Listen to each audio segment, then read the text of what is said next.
Moi, j'ai fait une erreur de débutante, mais j'étais pas débutante. 3 000 € par mois, c'est une arnaque totale en fait. Pour moi, c'est de l'argent qui est perdu parce qu'en fait, tout ce qui a été fait n'est pas utilisé. Un mois après, on pouvait dire PB plagie tel américain, c'est un et j'étais même pas au courant. Celui qui était en responsabilité de ça, en fait, me ghostait quasiment. Enfin, vraiment, c'était l'enfer.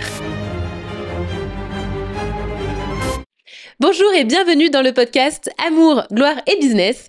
Aujourd'hui, pour cet épisode, on va discuter d'un sujet un petit peu touchy, on va discuter de nos pires investissements business. On s'est dit quels sont les investissements, alors soit financiers, soit éventuellement en temps, en tout cas là où on a investi des ressources et où ça n'a pas franchement porté ses fruits, en tout cas c'était pas une bonne décision avec le recul. Et on va discuter de ça aujourd'hui dans l'épisode avec PB. Ouais, attention, ça va clasher fort. Il y aura du name dropping, non je plaisante, non, certainement pas. mais effectivement, il y en a qui vont prendre pour leur grade dans cet épisode. En toute bienveillance, comme toujours. Est-ce que tu veux démarrer alors ? Vas-y. Alors, il y a effectivement, comme tu disais, différents types d'investissements. Il y a des investissements en argent, des investissements en temps et des investissements en énergie. Il va me falloir un peu de temps pour réfléchir à certains. J'en ai un premier qui est là, qui est évident. C'est d'avoir travaillé avec Charlotte Apieto. Non, pas du tout. Non, c'était un très très bon investissement, la preuve. Parce que justement, à l'époque, en plus, j'avais investi chez Charlotte où j'avais baissé mes prix pour travailler avec elle en me disant c'est un bon investissement à faire. Et apparemment, ça a payé ses fruits. Ça ne se dit Porter pas. Ses fruits. Est-ce qu'on peut dire ce que tu avais noté dans ton carnet ou pas ? La phrase exacte. Ouais, j'ai retrouvé un carnet de 2020 quand on a commencé à bosser ensemble. Et il y avait un truc genre, c'est pas un super bon parti. Je parlais de Charlotte dans mon carnet, j'écrivais dans un carnet tous les jours, tous les matins. Et j'avais écrit, c'est pas un super bon parti, mais c'est un bon investissement pour l'avenir. Non, c'est pas ça la phrase. Non, c'est pas ça. C'était, ça va pas rapporter beaucoup maintenant, mais à long terme, c'est un très bon parti. Et t'avais marqué très, en gros, souligné. Je suis pas du tout réveillé. Effectivement, ça a pas rapporté beaucoup d'argent, mais c'est un très bon parti à long terme. Et 5 ans plus tard, nous voilà. Ouais. Mais sur le coup, c'est vrai que pour toi, en fait, par rapport à ton chiffre d'affaires, c'était peut-être pas énorme. Pour moi, c'était un de mes premiers investissements en marketing, en fait. Et donc, c'était quand même un pas important à franchir pour moi. Et malgré tout, niveau thune, j'ai eu un peu le seum à la fin parce qu'on avait fait un beau lancement qui avait atteint à peu près, toi, les résultats que tu voulais. Mais genre, moi, j'avais dit, tiens, vas-y, en dessous de, par exemple, tel tarif, je sais plus combien c'était, disons 50 000 €. En dessous de 50 000 €, tu payes tant. Au-dessus, je prends X% de plus.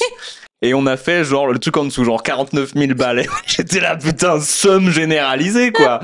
Et du coup, j'ai pas eu mon supplément. T'as les yeux qui brillent en disant ça, c'est la fatigue ou c'est la petite larme d'il y a 5 ans ? Je suis vraiment triste. Tout cet argent. Putain. Ok, non, en tout cas, personnellement, ça c'était un bon investissement. Tu vois, donc dans tous les sens du terme. Donc ça rentre pas dans cette catégorie. Donc en fait, on respecte pas du tout l'épisode. Là, on parle des meilleurs investissements qu'on ait fait, quoi. On pourra faire un épisode là-dessus d'ailleurs. J'en profite, toi qui nous écoutes, si tu veux qu'on fasse un épisode sur nos meilleurs investissements, le gars, je passe le call to action au début cette fois-ci. Laisse 5 étoiles sur Apple Podcast, Spotify, ça soutient le podcast, ça fait plaisir. Nous, ça nous permet de faire aussi plus d'épisodes parce qu'on voit qu'il y a de l'intérêt, parce que si on voit qu'il n'y a pas d'intérêt, on va peut-être pas continuer, forcément. Donc si tu soutiens, ça fait plus d'épisodes et ça fait plaisir, ça fait chaud au cœur, c'est gratuit. Donc let's go. Nos pires investissements, vas-y, à ton tour là. Commence. Alors, je commence. Alors, dans les pires investissements, pour moi, je vais en donner plusieurs. C'est pas des choses qui m'ont mis non plus dans la panade ou voilà, mais c'est des choses où je me suis dit dans la panade. Ça ne se dit vraiment ça se dit pas quoi. Donc, ce qui m'a mis dans la panade. Le premier qui me vient, c'est un investissement dans mon site internet. En fait, j'avais créé un site au départ pour ma première entreprise avec un ami qui m'avait un petit peu aidé. Donc, bon, c'était bien, ça faisait le job. Mais un jour, je me suis dit, pourquoi ça te fait rire ? Parce que j'ai une blague qui arrive. Vas-y, dis la blague. Non, plus tard. Mais ce sera plus drôle si tu la fais plus tard. Oui, plus tard, beaucoup plus très tard. bien, on garde la blague pour plus tard. Watch time, on est là. Donc, j'avais décidé, je me suis dit, mais là, mon site internet, c'est quand même une source d'acquisition et il faut quand même que ce soit mieux, il faut que j'améliore tout ça. Donc, je vais investir cette fois-ci dans mon site internet et on va revoir tout ça, on va le pimper, on va le rendre plus adapté aussi pour l'acquisition, pour la conversion, etc. Et du coup, j'ai travaillé avec une agence qui s'est occupée de refaire mon site pour quelques milliers d'euros, ce qui, en soi, si le résultat est bien, c'est OK. Sauf que, bon, d'une, ça, c'était un peu ma responsabilité, c'est que, en fait, c'était pas prioritaire de mettre cet argent dans le site internet à ce moment-là. Il y avait bien plus prioritaire. Moi, ça me semblait important, mais en fait, avec mon regard extérieur maintenant, ça ne l'était pas. Donc, de toute façon, mettre cette somme dans un site internet n'était pas pertinent à ce moment-là. Et en plus, l'agence avec qui j'ai travaillé, ça s'est pas bien passé du tout. Tout mettait énormément de temps. Ils ont fait une espèce d'usine à gaz. Enfin, vraiment, c'était devenu ultra complexe. Celui qui était en responsabilité de ça, en fait, me ghostait quasiment. Enfin, vraiment, c'était l'enfer. Et le truc, c'est que du coup, je me suis retrouvée avec un site internet, alors au final, qui tournait et ça faisait le job, mais qui était plus complexe qu'avant, qui avait pris quand même beaucoup de ressources, et c'était pas du tout un bon investissement. Et donc, après, c'est arrivé qu'on me demande aussi des recommandations pour le site et tout. Je disais, déjà, la plupart du temps, tu n'en as pas besoin, en tout cas, c'est pas prioritaire. Et ensuite, certainement pas avec cette agence-là. Et c'est vrai que malheureusement, dans certains métiers, c'est pas évident de trouver les bonnes agences, les bons prestataires. Et là, c'est vrai que ça s'était fait. J'avais trouvé par bouche à oreille sur recommandation uniquement. Et c'est vrai que moi, je ne recommande pas de bosser avec un prestataire sur recommandation uniquement sur bouche à oreille, parce que peut-être que avec l'autre client, ça s'est très bien passé et il n'y a pas de souci. Mais en fait, d'un client à l'autre, d'un projet à l'autre, c'est pas les mêmes besoins, c'est pas la même façon de travailler, c'est pas les mêmes attentes, c'est pas la même façon de communiquer. Il y a plein de choses qui jouent et en fait, si on s'assure pas de valider que la collaboration peut bien se passer, qu'on s'est vraiment bien compris, que même moi je recommande, alors pour une agence qui fait un site, c'est un peu différent, mais quand on recrute quelqu'un qui est prestataire de service, de toujours valider sur étude de cas, sur mise en situation. Et donc là, typiquement, ça s'est fait juste sur conseil bouche à oreille et ça n'a pas du tout marché. Donc argent perdu, et ça a créé quand même de la complexité. Ça m'inspire deux choses, ce que tu viens de dire. La première, c'est sur les agences. Bon, on va pas faire là un épisode complet sur les agences, mais en fait, les agences, à partir du moment où si elles sont accessibles pour toi, c'est qu'ils sont pas bons. Déjà, dans la plupart des cas. Dis que je suis pauvre, hein, je t'en prie. Les agences, je vais y revenir dans un instant, parce que moi j'ai une expérience avec une agence. Mais c'est pas que t'es pauvre, c'est que voilà, c'est soit t'as un business qui fait 1 million et plus, et t'as une agence qui prend super cher et qui est compétente, mais en dessous de ça, la plupart des agences, c'est le bordel dans l'agence. Déjà, je connais pas d'agence bien structurée qui vont s'adresser à des gens qui font entre 50 000 et 1 million, pour la plupart, c'est le bordel. Tu vois, il y en a qui maîtrisent, tu vois, qui font bien leur truc, des spécialistes webinaires où il y en a 1, 2, 3 qui sont bons. Les autres sont nuls, très très souvent. Il y a un super épisode de Jeremy Coleman qui a fait un épisode là-dessus, c'est pour ça on va pas revenir sur le sujet, vous pouvez aller voir son podcast Brain and Bullshit, où il parle justement des agences, où il est déglingue, il le dira mieux que moi. Maintenant, et je vais pouvoir partager mon expérience là-dessus. Maintenant, j'avais un deuxième point avant de parler justement de mon expérience avec les agences. T'as vu que cette optimisation du watch time, impressionnant, c'est qu'il y a justement pour compléter, c'est qu'il y a beaucoup de dérives sur notre marché, et même en fait sur tous les marchés. Surtout chez les agences, mais même ça on en parlait l'autre fois, je sais plus quand, on en parlait juste tous les deux, qu'il y a des grosses dérives de t'as une expertise, tu vas aller la vendre, par exemple, disons que t'es fiscaliste, tu vas aller vendre ton expertise de fiscaliste à des infopreneurs. Les infopreneurs, ils ne connaissent rien à la tarification du fiscalisme. Du coup, t'arrives, tu peux dire, écoute, c'est 5000 balles la demi-journée pour travailler ensemble, et toi, tu vas te dire, peut-être que ça les vaut, vu que j'ai pas de comparatif, j'y connais rien, alors que ça ne les vaut pas sur aucun autre marché, en fait. Et tu viens un peu de te faire baiser la gueule. Alors, bien sûr, il y a ce délire de, oui, c'est la valeur et compagnie, mais il y a quand même des énormes abus sur ces choses-là. Donc moi, la première chose que je dirais aux personnes qui nous écoutent, c'est quand tu fais un investissement, vérifie bien, peut-être demande à d'autres personnes aussi leur feedback sur cette tarification, sur cette offre. Moi, je le vois aussi très longtemps, on voyait ça chez des média buyers. Donc les média buyers, c'est des personnes qui font de la pub pour des infopreneurs, où certains disaient, moi, mon média buyer, je le paye 3 000 € par mois, et il me lance les campagnes, mais il ne fait pas les créatives, c'est-à-dire qu'il fait pas le copywriting, il fait pas les visuels, il fait rien, il fait juste la gestion de campagne. 3 000 € par mois, c'est une arnaque totale. En fait, le gars vit sa meilleure vie du coup en tant que média buyer, donc devenez média buyer, ça paye bien, mais la plupart justement de ses clients n'y connaissaient que dalle. Du coup, ils surfacturaient, et il suffisait qu'ils en parlent à 2-3 autres personnes qui s'y connaissaient un peu plus pour se rendre compte qu'ils venaient de se faire baiser. Et ça me rappelle justement aussi, plus tu gagnes de l'argent, plus on va quelque part C'est horrible, il y a des gens qui vont vouloir te soutenir, mais il y en a aussi qui vont vouloir te soutirer en fait de la thune. Ça me rappelle moi l'anecdote de McFly et Carlito. McFly et Carlito, donc les fameux youtubeurs qui ont fait une vidéo où ils ont acheté pour leur vidéo ce qu'ils appellent la grosse machine là. La grosse machine là, qu'est-ce que c'est ? C'est une espèce de gros bloc, en gros type, dedans t'as comme des roues de casino où tu sais, tu fais un levier et ça tourne. Et le but du jeu, c'était tu tournes le levier, ça fait tourner les machins comme sur un casino avec les sets, les machins, les trucs. Et selon ce qui apparaît, tu dois faire par exemple un challenge ou un gage. Tu vois.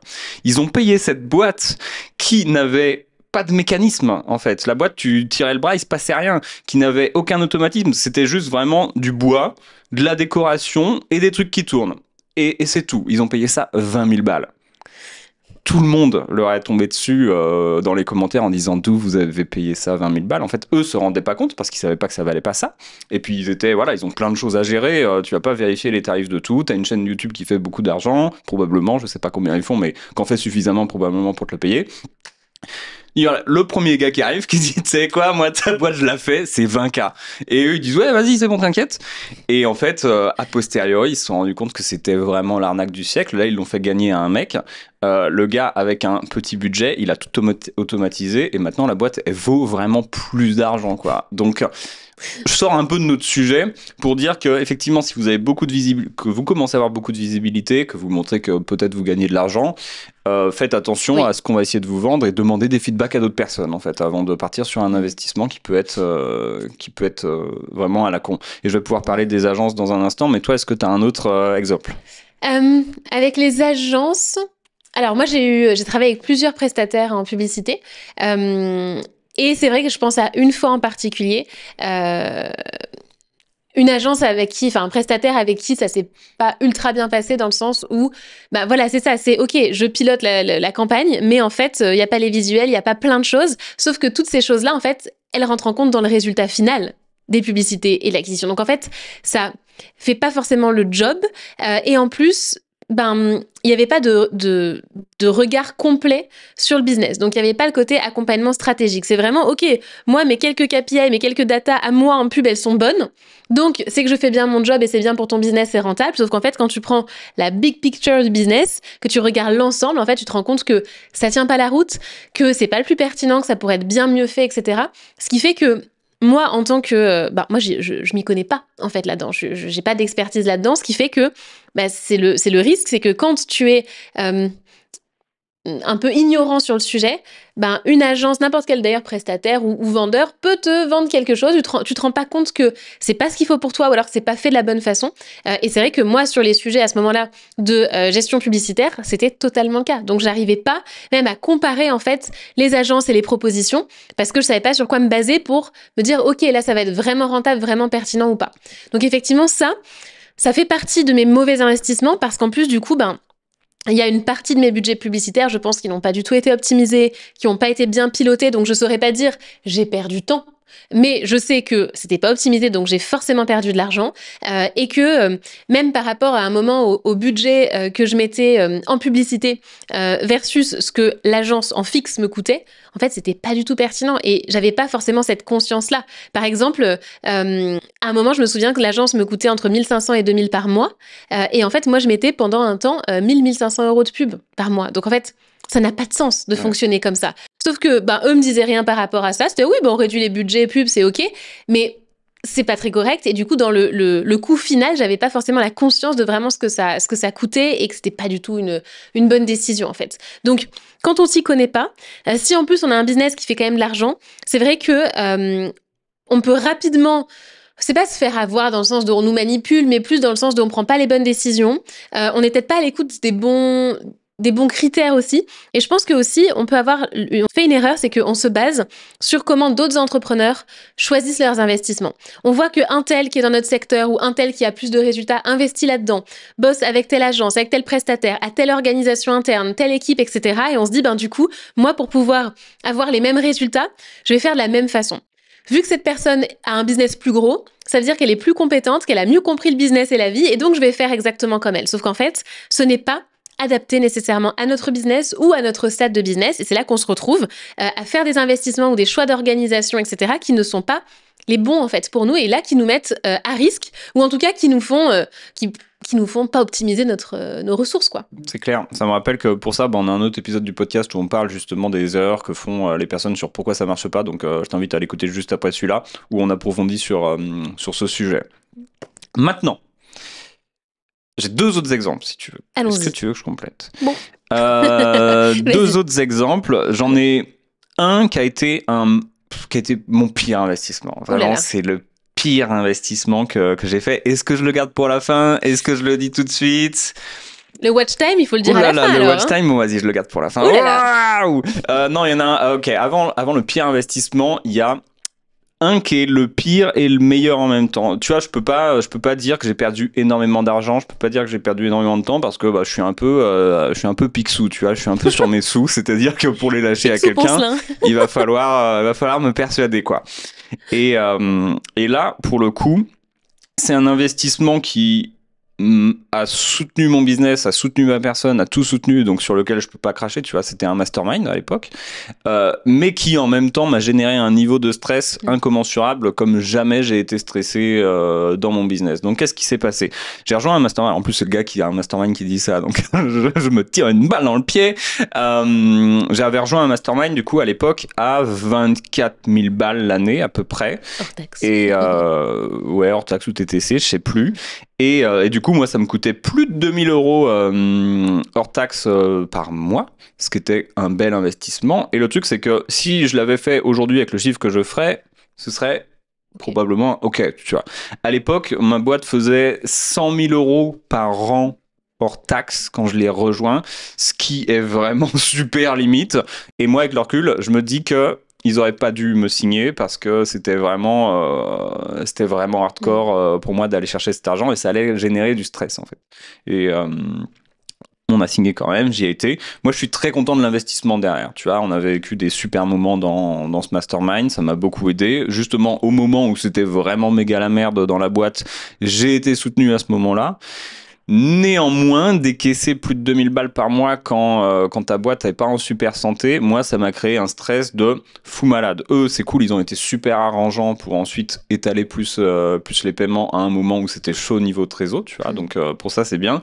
Maintenant, il y a eu cette part de moi où j'étais stressé de ouf pendant 4 mois, où ça fait peur, et où même toi, t'oses pas dire, les gars, c'est la merde, est-ce que vous pouvez me faire des étalements de paiement, tu vois. Bon, ça, c'est ma responsabilité intégrale par rapport à ça, et je pense que ma responsabilité est intégrale aussi, c'est pas eux de leur faute, ils m'ont pas mal accompagné pour autant, mais c'est pour moi une décision qui a été prise peut-être un peu vite, enfin, pas un peu vite, un peu trop rapidement, même si j'ai aucun regret d'avoir fait ce mastermind.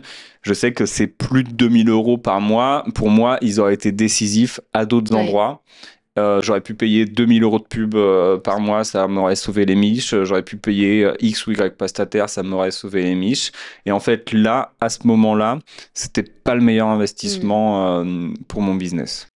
Intéressant. Qu'est-ce que t'en penses? T'as des investissements comme ça? Ouais, par rapport au mastermind, c'est intéressant parce que moi, j'ai passé 4 ans dans un mastermind et en fait, quand j'ai rejoint le mastermind la première fois, je faisais 80 000 euros de chiffre d'affaires pour un mastermind qui est effectivement dans les 25 000 euros, plus les déplacements régulièrement. Donc, il y a quand même le ticket il est à 30 000, total est plutôt à 30 000. Et donc, tu te dis, mais quand tu as un business à 80 000, c'est peut-être pas la meilleure idée, en fait, de faire ça.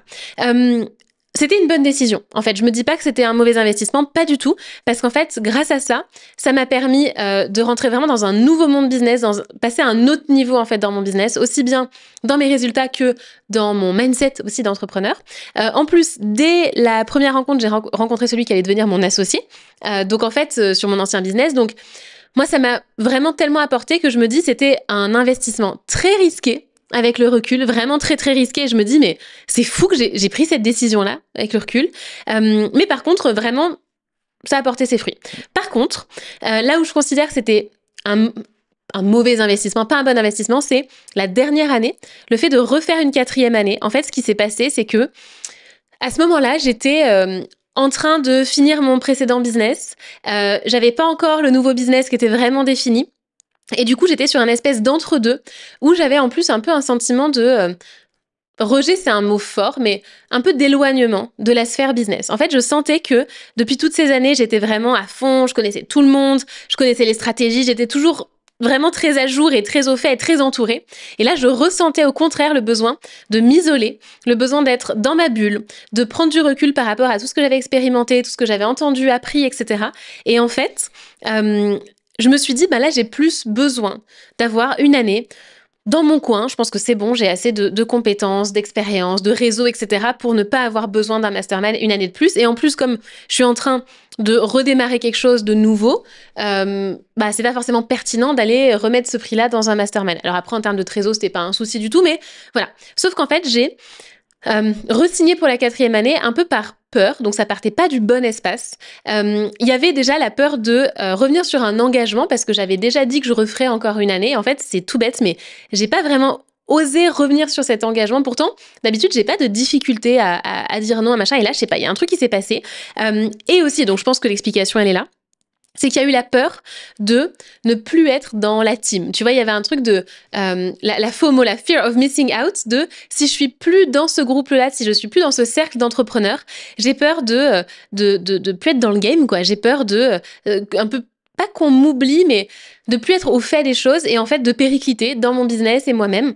Et je pense que comme j'étais moi-même dans une transition business, de j'arrête mon business précédent, j'en crée un nouveau, il y avait un peu une peur à ce moment-là de perdre mon identité. C'est-à-dire que j'avais toujours été Charlotte de Postadem. Et donc, c'était mon identité qui était basée là-dessus. Mais du coup, en ayant un business que j'arrête et en démarrant quelque chose de zéro, je pense que j'avais cette crainte de me dire, mais je suis qui, en fait, maintenant? Quel va être mon truc à moi? Qu'est-ce qui fait que les gens vont me reconnaître, qu'ils vont venir vers moi? Et je pense qu'il y avait cette peur de si, en plus de redémarrer quelque chose de zéro, je quitte l'écosystème et le réseau que j'ai aujourd'hui et je suis plus dans les rencontres et tout ça et j'ai moins l'occasion de voir les gens, je risque vraiment qu'on me voit plus et que je disparaisse en fait de ce milieu-là. Donc je pense qu'il y avait tout ça qui s'est joué. Du coup, j'ai re-signé pour une année. Et en fait, qu'est-ce qui s'est passé? C'est que comme au fond de moi, j'étais plus vraiment impliquée, j'avais plus vraiment envie d'être là, et ben j'étais plus trop impliquée dans les rencontres, j'étais plus impliquée dans l'accompagnement entre les rencontres, donc j'étais plus à fond.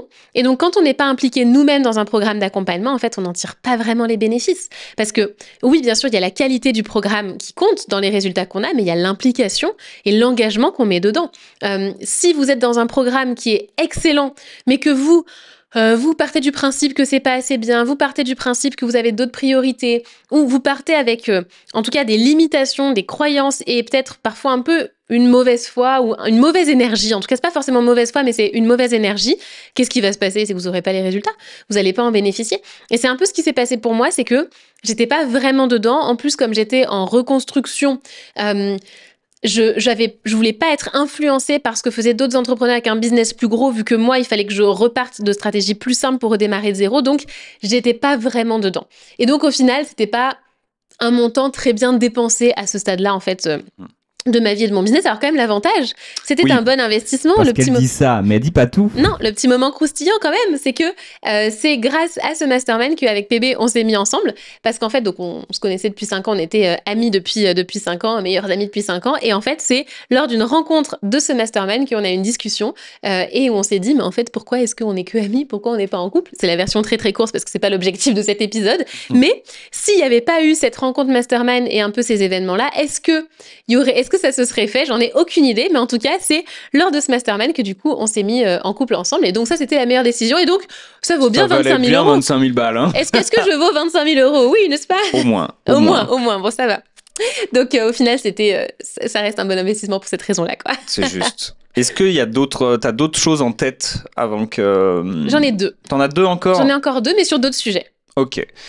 Je vais pouvoir alors parler de cette agence. Ouais. Et ensuite, on va parler des tiens. Cette agence, du coup, il y a plusieurs leçons dans cette agence. En fait, contexte, en 2020, on est début 2024, je veux lancer une chaîne YouTube. C'est bien, aujourd'hui on est en début 2025, je veux toujours lancer une chaîne YouTube. Donc tu vois venir qu'il y a un truc qui s'est pas passé bien. Plusieurs options se portent à moi. À ce moment-là, Marketing Mania a une agence YouTube. Ils me font une proposition et c'était des tarifs très premium que je pouvais pas me permettre. Du coup, je travaille pas avec Marketing Mania, malgré que j'avais aucun doute justement sur leurs compétences. Ça, c'est clair.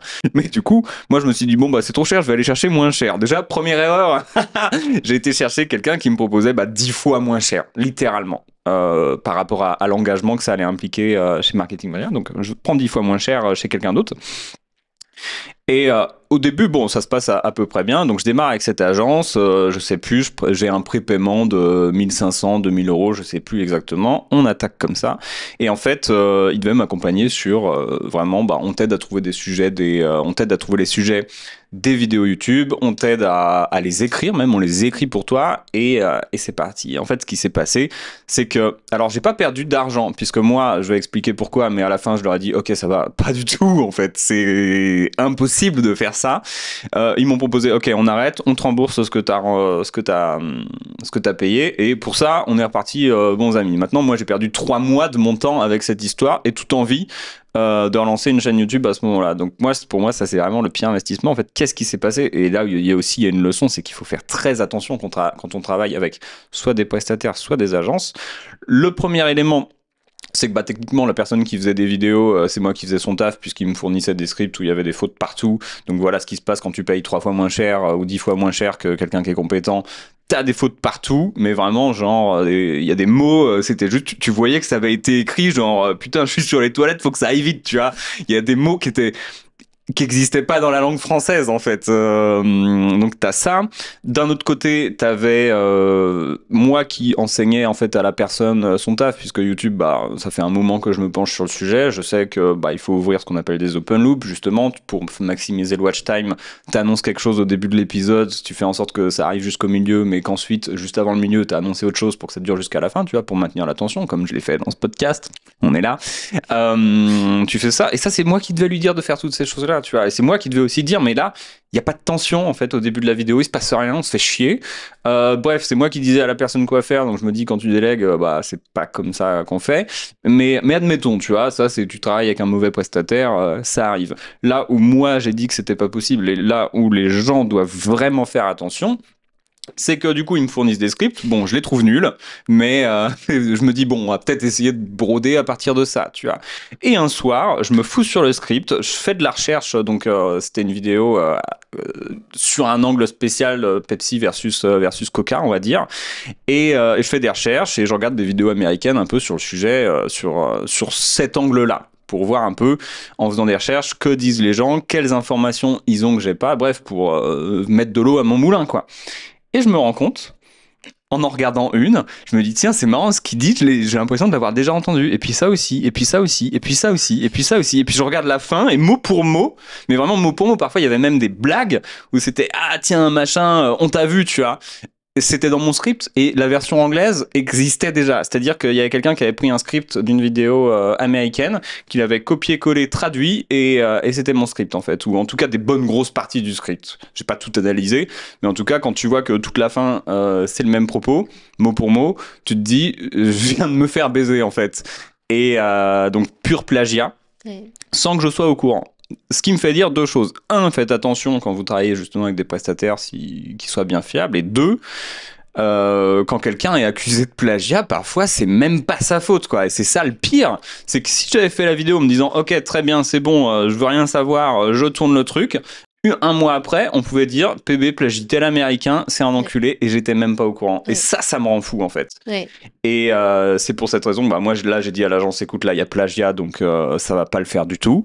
Qui m'ont proposé, écoute, on te rembourse, on est partis bons amis. J'ai niqué 2-3 mois de mon temps et j'ai pris un bon gros somme. Et c'était ça le pire investissement.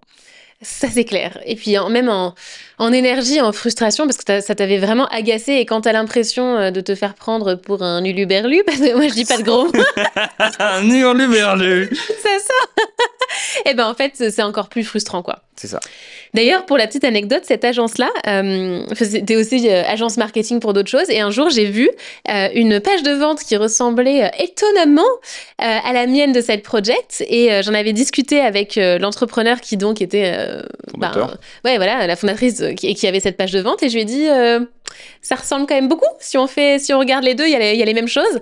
Et en fait, qui avait fait cette page de vente? C'était cette même agence marketing. Donc parfois, il y a aussi des agences ou des prestataires qui sont franchement pas éthiques, quoi. Heureusement, c'est pas la majorité, mais quand tu tombes dessus, c'est beaucoup de pertes d'énergie, quoi. C'est ça, exactement. Bien. Qu'est-ce que tu as comme autre mauvais investissement? Alors, mes autres investissements, j'en ai 2 qui me viennent en tête. Dans le côté assez rapide, celui-là, mais prestations. Là, à nouveau, c'est pas forcément que le prestataire était pas bon, etc., mais que c'était pas forcément le moment. En fait, j'ai travaillé un moment avec une personne qui avait un rôle de, on va dire, un peu OBM, structuration de la boîte, etc. Et je vois ton petit sourire où je sais ce que tu penses de ça. Les OBM. Et Faisons en un fait, épisode sur les OBM. non, mais j'ai eu, tu vois, ce rôle-là sur ma boîte précédente et tout allait très bien. Mais en fait, là, j'en ai pris une avec un rôle simili OBM trop tôt dans le business. Et qui, en fait, le fait que ce soit trop tôt et de chercher à structurer, à optimiser des choses trop tôt dans le business fait que un business qui était pourtant au début, qui était ultra simple et tout ça, allait se transformer en usine à gaz. Et donc, ce sur quoi elle avait commencé à travailler, vraiment, ça partait sur de l'usine à gaz, vraiment hardcore. Et là, je me suis dit, non, on va s'arrêter là parce qu'en fait, moi, je commence déjà à m'y perdre dans mon propre business. Et en fait, on n'a pas besoin d'une architecture aussi complexe à ce stade-là. Et même avant très, très longtemps, on n'a pas besoin d'une architecture aussi complexe. Et donc, c'était une erreur de ma part, le fait de recruter aussitôt sur ce profil-là, etc. Et je pense aussi que la personne avec qui j'ai travaillé, on en a rediscuté après, donc je sais qu'elle a eu conscience de ce truc-là, a trop complexifié les choses en voulant bien faire. En fait, ça partait d'une bonne intention de je veux que tout soit super carré, etc. Sauf que, en fait, c'est bien si le business, il fait x10. Mais là, aujourd'hui, c'est pas nécessaire. Et donc, moi, j'ai dépensé... Alors, j'ai pas perdu beaucoup d'argent, hein, mais pour moi, c'est de l'argent qui est perdu parce qu'en fait, tout ce qui a été fait n'est pas utilisé. Quasiment, enfin, il y a très peu de choses qui sont utilisées. Donc, c'est quand même de l'argent et du temps, parce que je veux dire, ça a été recruter la personne, travailler ensemble, etc., qui n'a pas été exploité. Donc, c'est quand même franchement dommage de faire ça. Donc, si vous avez un business qui aujourd'hui est pas en train d'ultra scaler et où c'est pas nécessaire d'aller structurer tout ça, alors c'est pas pour taper sur les OBM du tout, hein, pas du tout. Simplement d'ailleurs, si vous êtes OBM, il y a quand même souvent cet enjeu de simplifier parce qu'il faut reconnaître que beaucoup d'OBM ont tendance à complexifier. Pas tout le monde, je vous rassure, vous n'êtes pas forcément concernés. Mais il y en a beaucoup. Voilà, on sait que là-dessus, on se base sur soit voilà, des expériences à nous, soit sur des expériences aussi d'autres entrepreneurs avec qui on a pu discuter en mastermind, etc., qui se retrouvent souvent avec des usines à gaz parce que bonne intention de tout cadrer et tout structurer, mais ça devient trop compliqué. Donc, les OBM qui peuvent avoir tendance à complexifier, plus des entrepreneurs qui peuvent avoir tendance à vouloir trop organiser trop tôt et à structurer trop tôt sur des choses qui ne sont pas nécessaires. Et en fait, ça crée de la rigidité dans les process, dans les outils, dans plein de choses dans le business, qui fait que du coup, après, on n'est plus libre de nos mouvements, on n'est plus agile, et même parfois, on est dépendant du coup de cette personne-là qui a mis en place un système où il faut qu'elle soit là pour que ça puisse continuer à évoluer. Donc, voilà, c'est pas pertinent à ce stade-là. C'est ça. Pour compléter là-dessus, j'ai un message pour les OBM et les entrepreneurs. Je vais pas vous défoncer, je vous rassure, tout va bien. Les personnes qui nous écoutent, pour la plupart, vous êtes coach, formateur, consultant, accompagnateur. Si vous avez des e-commerce, n'écoutez pas ce que je vais dire.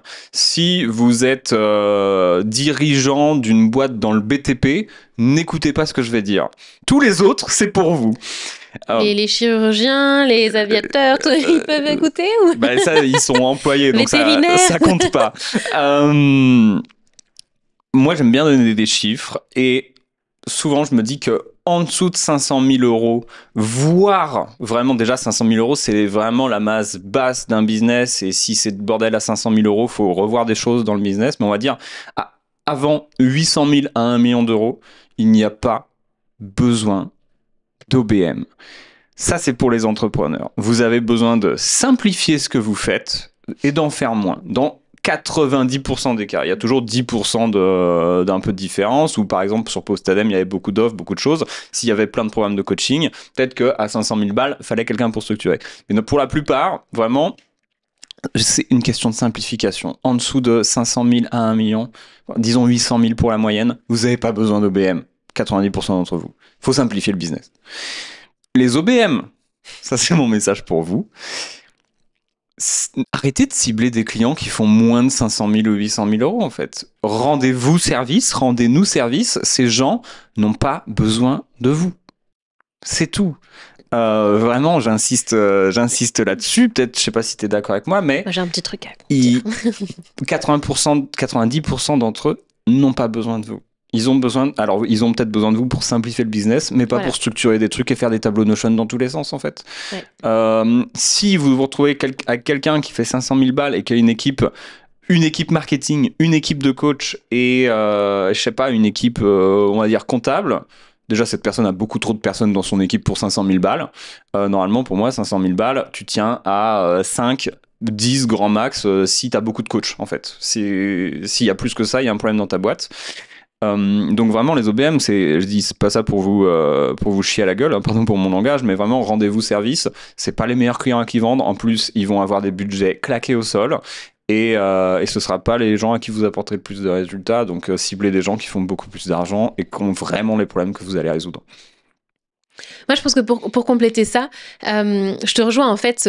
Il faut pas cibler des clients qui font encore trop peu de chiffre d'affaires parce que c'est pas pertinent. Mais je pense qu'en fait, l'enjeu, c'est qu'est-ce qu'on entend par OBM, parce qu'il y a aussi beaucoup des définitions différentes d'OBM, tu vois. Donc, je pense que ce serait un épisode à part entière. On va peut-être pas rentrer dans le détail là-dedans. Mais si par contre, votre job, c'est d'aider à simplifier, organiser et faire tourner le business, mais vous avez ce truc de simplicité en tête, en dessous de 500 000, vous pouvez quand même cibler des clients. Moi, je te trouve un peu extrême sur le chiffre d'affaires, donc c'est là-dessus qu'on n'est pas forcément d'accord. Pour moi, faut qu'ils se rendent service, viser plus, ce sera plus simple pour eux, quoi.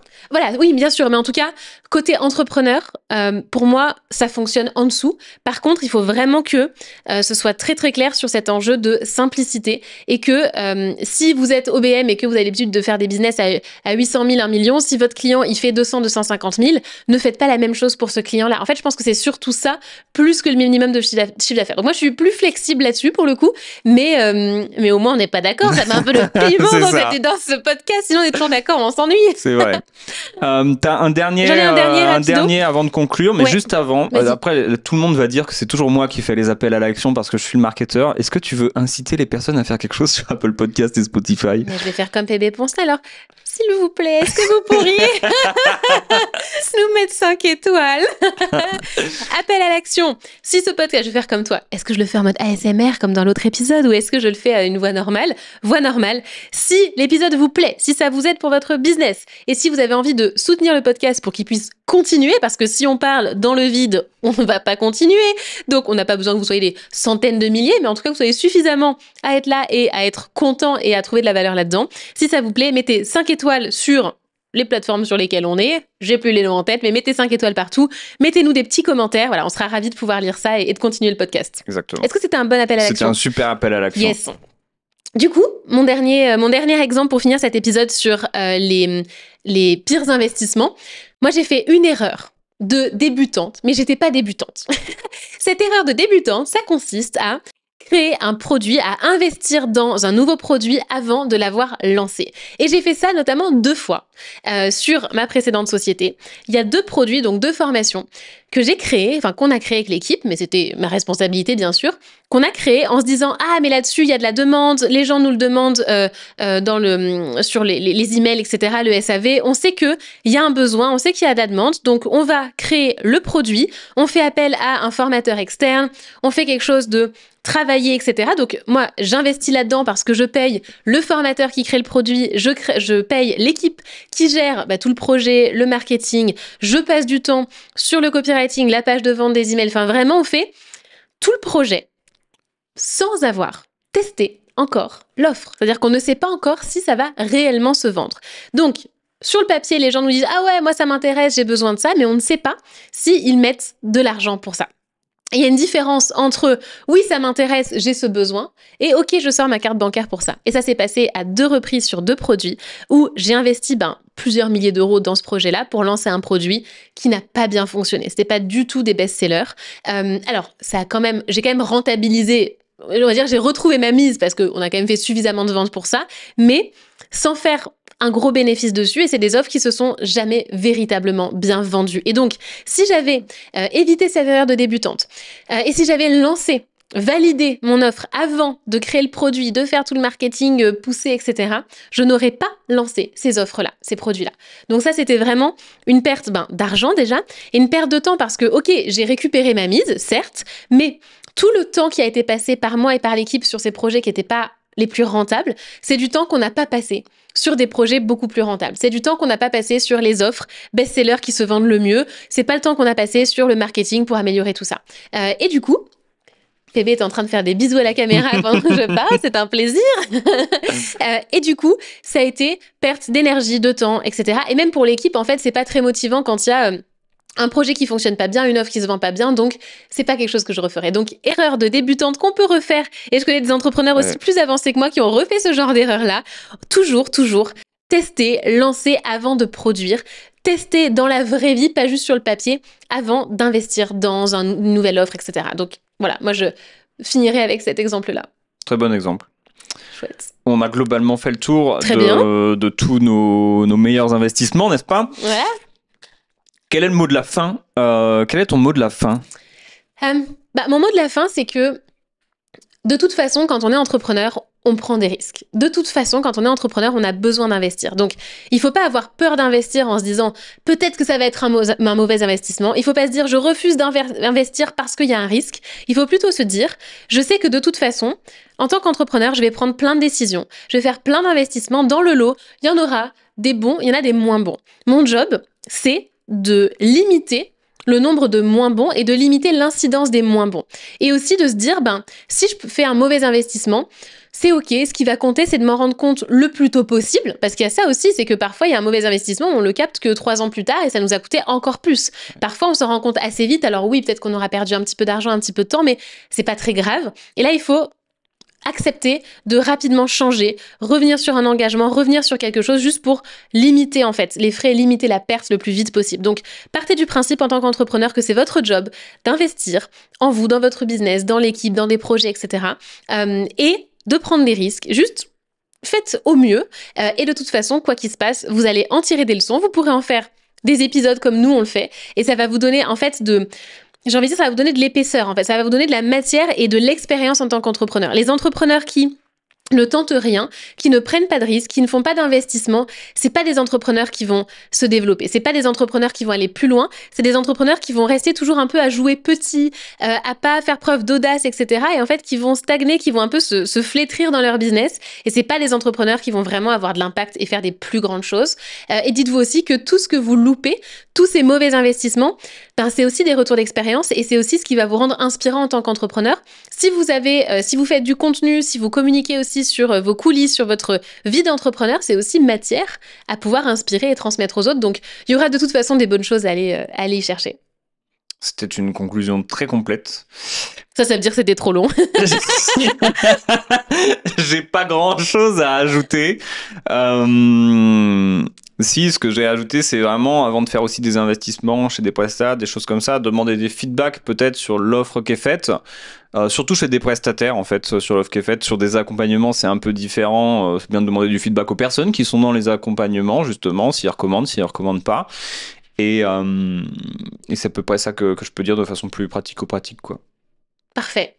Eh bien, c'était un plaisir de faire cet épisode avec toi. Et puis, j'espère Plaisir que ça vous aura plu, que ça vous aura donné des ressources, en tout cas, pour pas faire les mêmes erreurs que les autres. Faites-en d'autres, hein, c'est le jeu, mais en tout cas, essayez de pas faire les mêmes ici.